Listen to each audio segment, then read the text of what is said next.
Assalamualaikum warahmatullahi wabarakatuh. Utusan Sultan Al-Gabah dari Persia yakni Syekh Subakir, seorang wali yang miliki keramat sakti, diutus untuk menaklukkan makhluk halus dan bangsa siluman di tanah Jawa.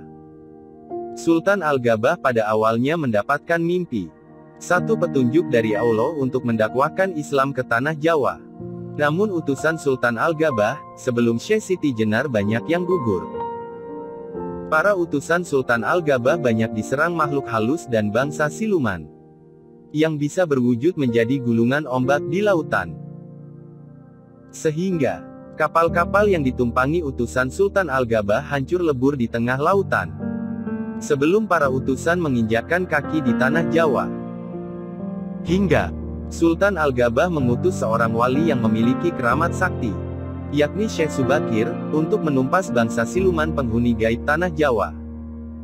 Salah satu jejak Syekh Subakir di tanah Jawa, yakni bekas air wutlu di Karimun Jawa, yang tidak banyak diketahui orang.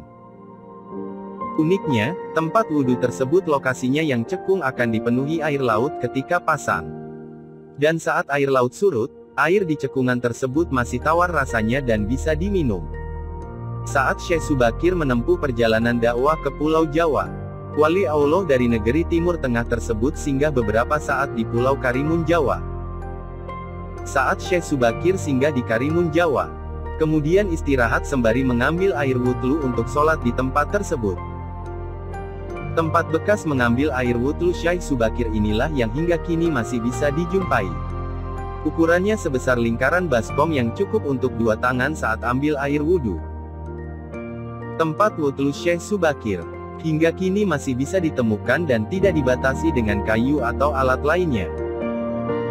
Sehingga, jejak air wutlu yang ada di cekungan itu sering dilewati air asin dari laut, terutama saat sedang laut kondisi pasang.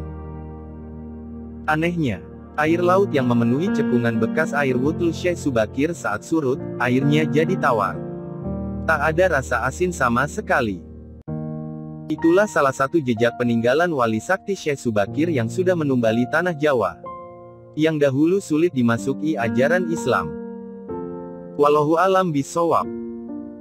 Akhirul kalam, wabillahi taufik wal hidayah. Wassalamualaikum warahmatullahi wabarakatuh.